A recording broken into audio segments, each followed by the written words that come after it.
General Manager Keithroy Halliday and Manager of the Project Management Unit Shelley Parris are currently attending the 27th Conference of the UNFCCC, or COP27, in Sharm El-Sheikh, Southern Egypt, to support continued initiatives for grant funding and highlight the Barbados water sector's current situation in light of climate change impacts.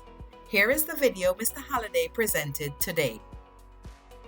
Barbados is a small but beautiful island in the archipelago that makes up the Caribbean islands.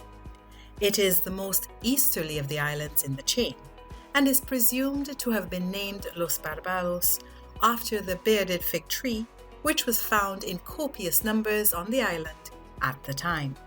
The island normally experiences 2 cycles annually, a dry season, traditionally during the first half of the year, and a wet or rainy season in the latter half of the year.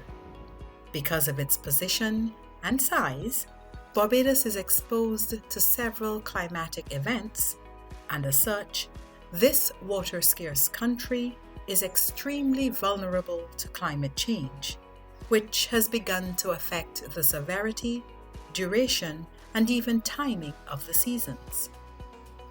As it stands, the island has been increasingly subject to the impact of extreme weather situations as a direct result of storms, hurricanes, ashfall from a nearby volcano, increased sea levels, drought, and salt water intrusion, among others.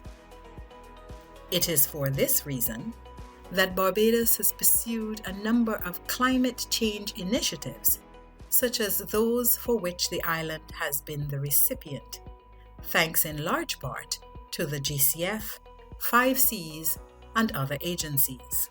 Barbados is categorized as a developing nation, and hence, its access to concessionary funding is limited. While the island remains at the brunt of the negative impact of climate change, it cannot always gain access to the necessary funding to combat the worst impacts of climate change. We are therefore ever grateful to the GCF, whose funding in part serves to mitigate those costs.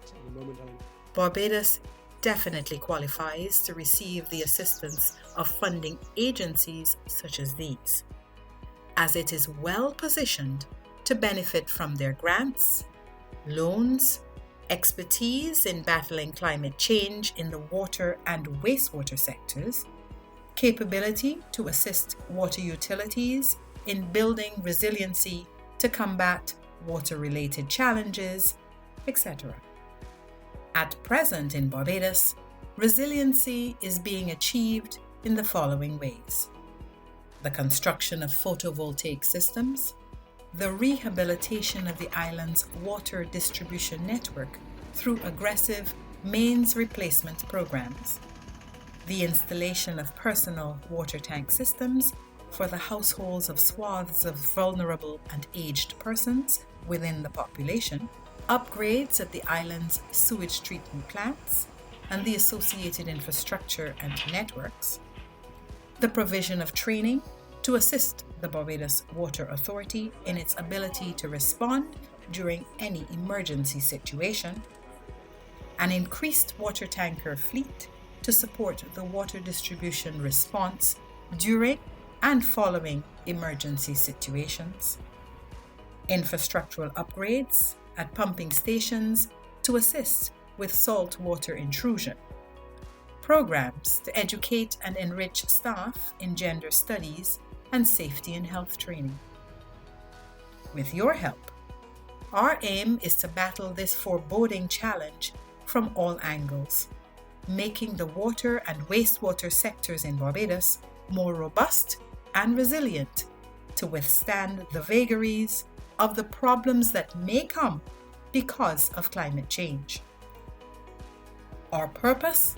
To help the Barbados we know and love to remain truly a paradise for this and future generations, with a safe and reliable water supply available for all.